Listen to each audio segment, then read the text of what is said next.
seperti administrator sekarang ini.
Ya, tolong ada tutup supaya di belakang bisa melihat.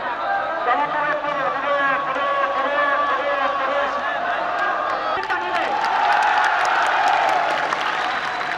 Saudara-saudara, juga kita meminta, dan saudara, demikian dari saya Erlangga, tahun penjara hanya karena mengeritik Haji Soeharto. Hidup bermerdeka! Hidup! Allahu Akbar!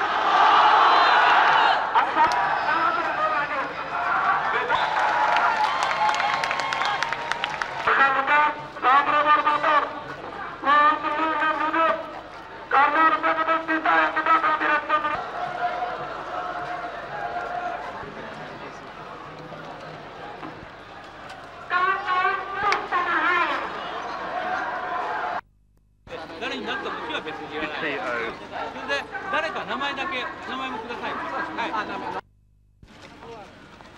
WT.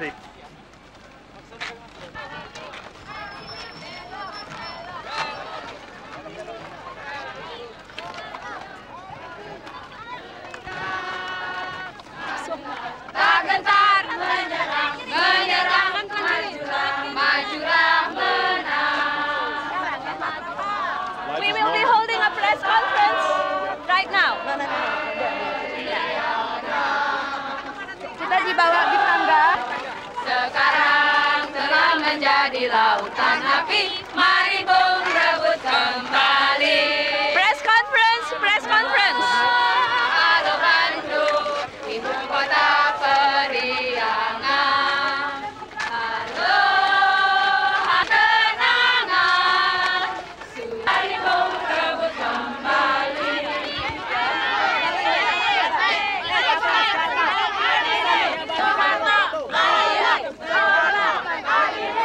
Lama beta tidak berjumpa dengan kau. Sekarang telah rebut kembali.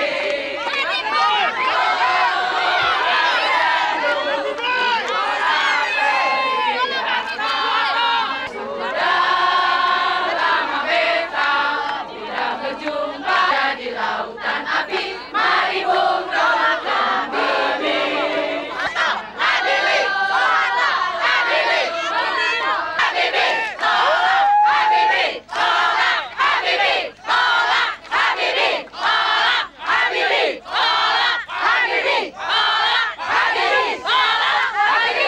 Petani seluruh lapisan masyarakat Indonesia hari ini akan menyatakan sikap. Kami serakah, bengis dan tidak berbudaya belum tumbang.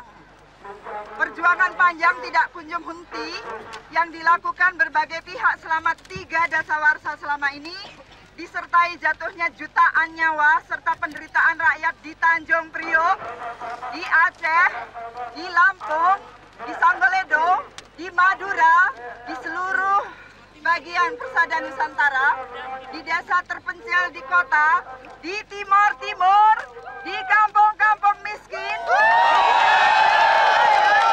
di lorong-lorong gelap dan di kampus-kampus masih terus berlangsung. PKI kita yang di Malaysia juga. Kekuatan rakyat, lelaki dan perempuan dari berbagai latar belakang agama keyakinan, suku, ras, dan diantaranya terdiri dari mahasiswa.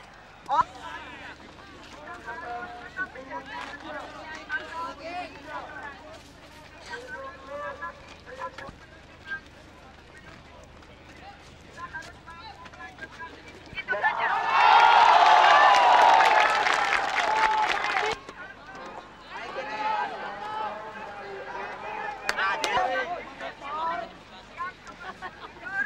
Terbuka dan bebas dari teror dan jual beli suara. Keempat, kita menginginkan presiden baru yang kita pilih sendiri. Kita tetap menuntut agar kekerasan terhadap siapapun dihentikan, baik secara halus maupun kekerasan senjata.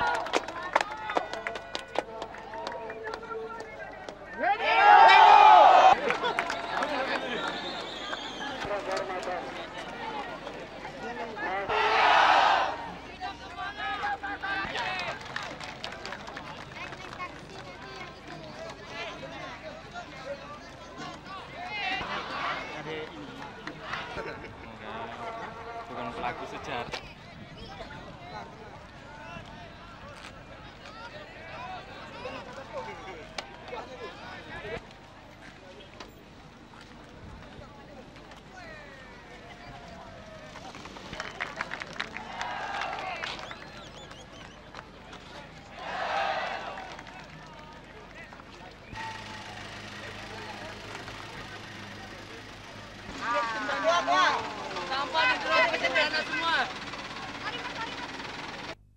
Kalau saya jadi otoritas saya kunci. Ini telah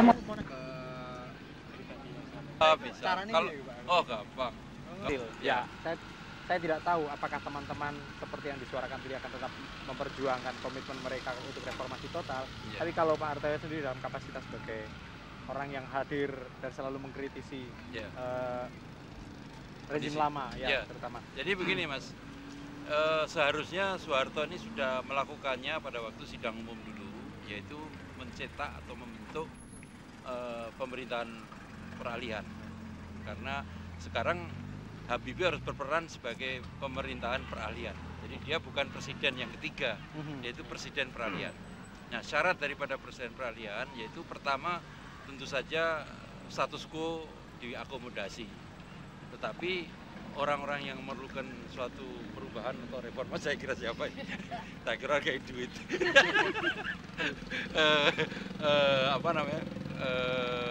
Harus mengakomodasi juga yang menginginkan suatu perubahan.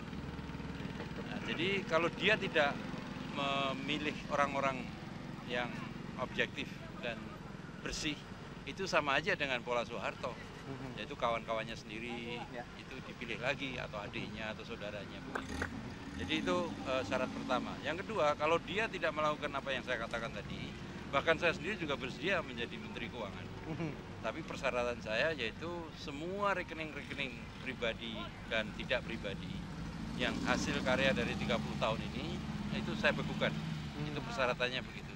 Menggunakan apa tuh? Ya Passwordnya? tentunya passwordnya ada lah, bisa karena Marcos juga dibekukan, Iran juga dibekukan. Kalau tidak itu nggak efektif lagi, karena dana itu adalah dana vampire yang vampire kan makanannya darah, nah, darahnya itu harus dibekukan.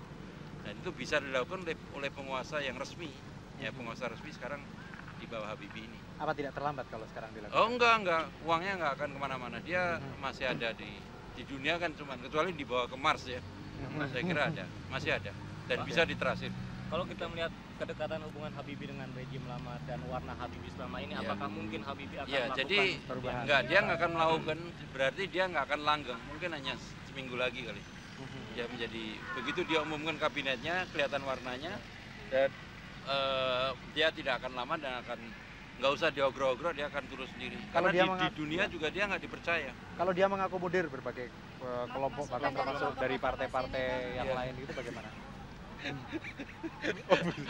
Kelompok reformasi ini sebenarnya bukan yang teriak-teriak itu. Reformasi itu adalah begini, yaitu yang mengakomodasi kepentingan rakyat yang dulu formula saya itu 2/3 daripada nilai tambah nasional ini harus bisa dinikmati oleh seluruh rakyat Indonesia. Itu pasal 33 sebenarnya. Jadi nggak usah gembar-gembor pasalnya. Yang penting saya perkuat rupiah, kemudian rupiah itu ada income masuk itu untuk 2/3 untuk kepentingan rakyat. Secara real bahwa ekonomi kita sekarang ambruk, ditambah dengan tidak jalannya perekonomian selama beberapa hari ini, Anda melihat bagaimana untuk recovery?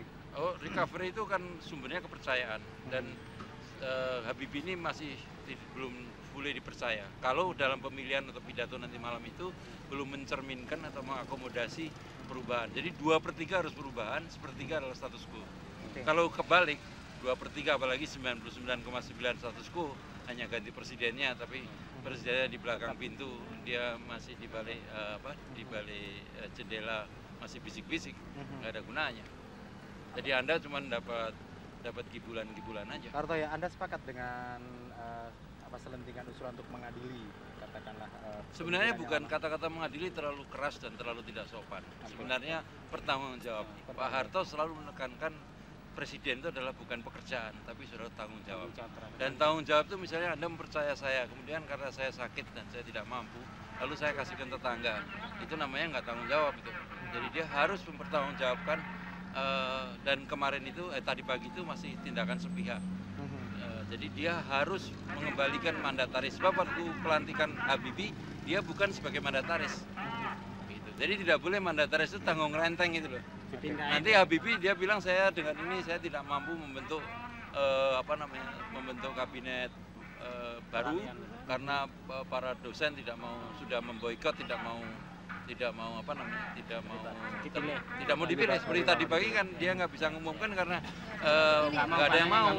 Karena rektor-rektor itu saya juga telepon-teleponan dengan mereka. Oh, nggak usah, dia juga telepon saya, Pak Harto kan saya kan nggak punya rektor nih, jadi saya nggak usah disuruh pun saya nggak akan terima, begitu ya. Jadi saya kira harus diteruskan, bukan dengan teriak-teriak ini, tapi dengan suatu kegiatan yang profesional, karena ekonomi kita memang berat sekali. Dan itu sumber kepercayaan masih belum hilang. Jadi ketidakpercayaan itu masih ada. Yang agak pragmatis, maksud saya. Pragmatis pertama yang harus dikerjakan sekarang adalah mengembalikan lagi proses distribusi, lalu apresiasi rupiah. Saya sendiri sudah menjanjikan saya bisa melakukan itu. Anda dulu dikritisi karena harus menjual. Enggak, saya punya 2 kapal. Kapal di atas itu forward ke sumber daya alam yang selektif. Lalu kapal yang kedua, kapal selamnya itu adalah rekening koran pribadi maupun non pribadi yang saya bekukan. Cuma saya nggak ngomong. Ada punya prediksi berapa nilainya? Oh, bisa sampai, kalau orang asing aja di sini $200 juta per bulan, lalu setahun 2,4 miliar. Masa penguasa hanya 2,4 miliar. Saya kira penguasa minimal 5 miliar setahun. Jadi 5 miliar kali 32 tahun sekitar 160 miliar. Yang saya minta nggak seluruhnya, sepertiga dulu lah. Kalau nanti sepertiga muncul ya saya minta yang 2/3. This is part of changing the guard, but not changing the what? Changing the house. When you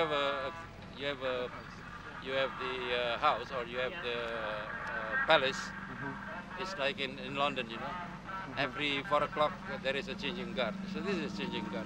But the queen is still there. The king, the queen is gone.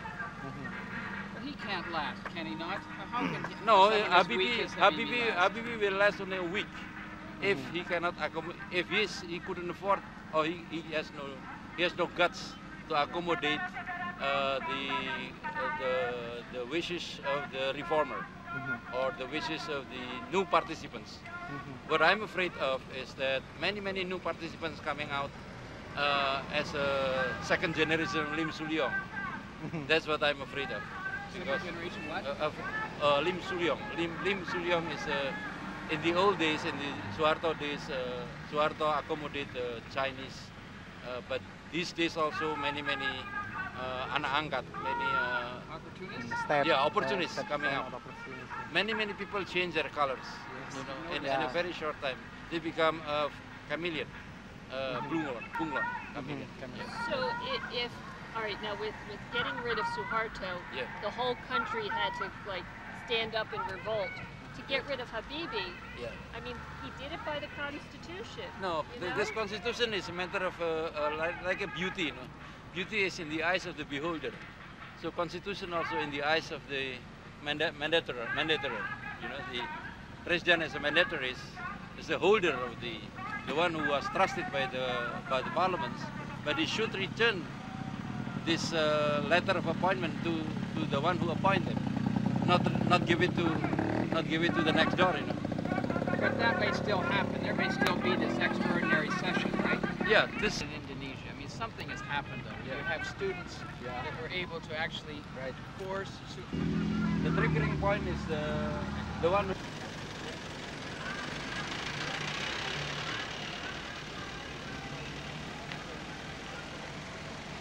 Is no one organized. It is no one organized. Everybody jump on their head. But what? Everybody using their head, you know, on top of it, like suddenly Adnan Buyung. It's a different timing.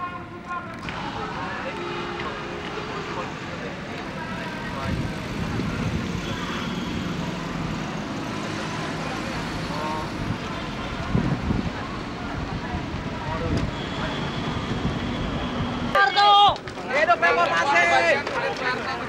Adilan Soeharto! Semua kebagian. Ini sebentar lagi. Nah, yang penting duduk yang rapi.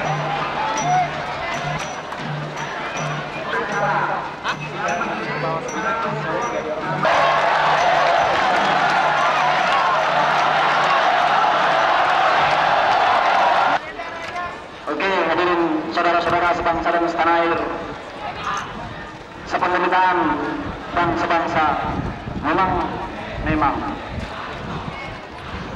saya rasa begitu aja. Rupanya memang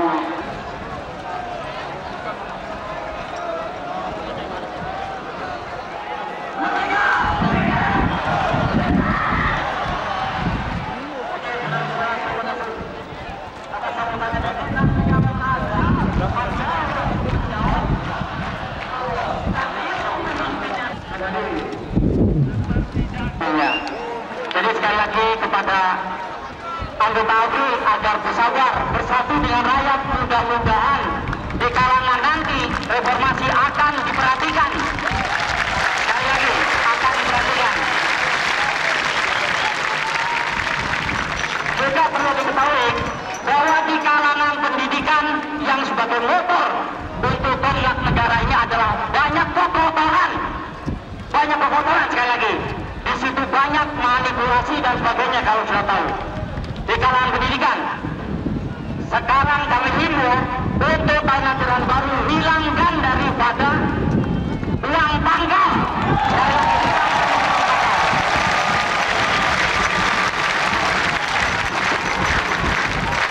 Karena uang pangkal itu hanya dipakai untuk oblong saja, bukan termasuk saya.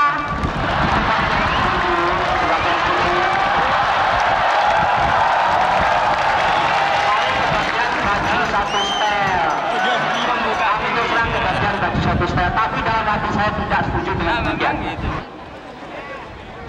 Sekarang kita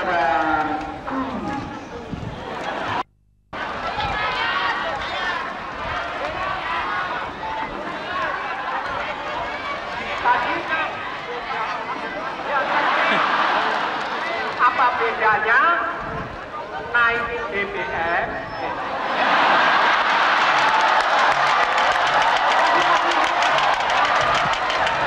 Iya, sama naik kuda. Bedanya naik kuda adalah pendito durno.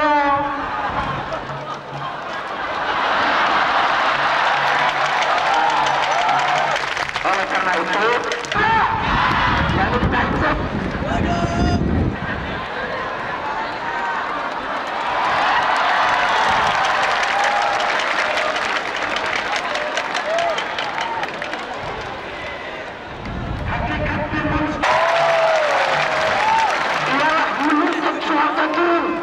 Tapi sekarang alhamdulillah sudah turun. Yang paling penting ialah adanya kabinet yang bersih dari kolusi, korupsi, koncuisme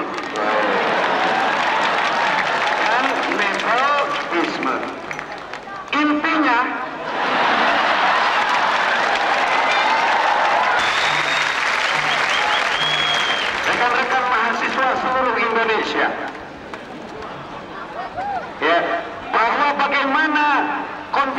rakyat Indonesia kemarin-kemarin sangat kecewa, sangat prihatin. Apalagi saudara-saudara, nasib-nasib janda-janda tua.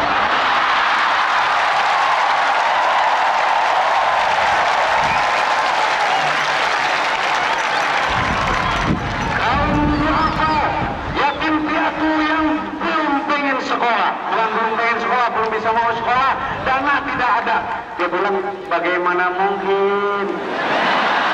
Waktu kemarin-kemarin, uang Soeharto aja belum cewek 14 Harto. Tapi sekarang alhamdulillah, ya. Setuju kita melakukan reformasi total. Rekan-rekan mahasiswa, bahwa di Indonesia ini yang paling pertama kita tekankan ialah persatuan dan kesatuan. Tanpa adanya persatuan dan kesatuan, rakyat akan gampang dipecahkan. Karena persatuan dan kesatuan adalah puncak keberhasilan dan kemajuan bangsa Indonesia ini.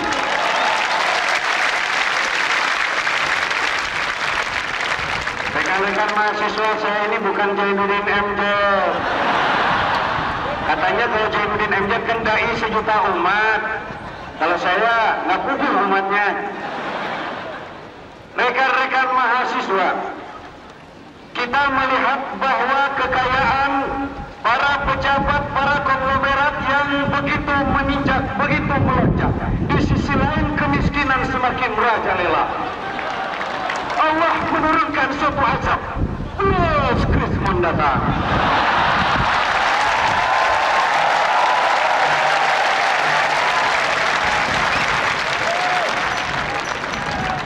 Kalau Allah udah turun, tokcer.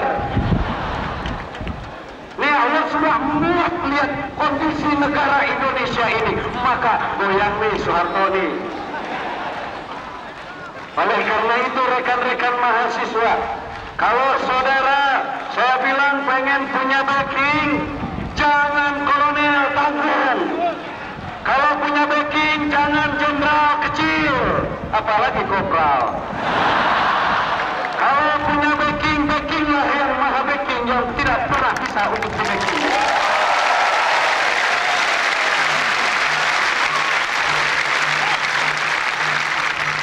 Rekan-rekan mahasiswa, rekan-rekan rakyat seluruh Indonesia, APRI dari rakyat, APRI lahir dari rakyat, presiden pun munculnya dari rakyat.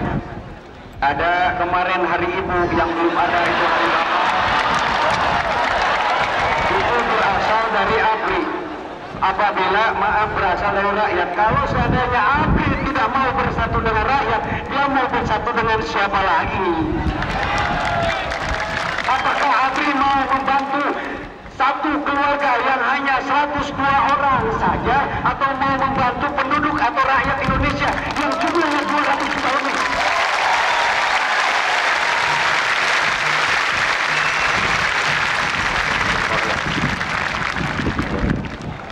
Bagaimana kalau seandainya kita melakukan aksi ini sampai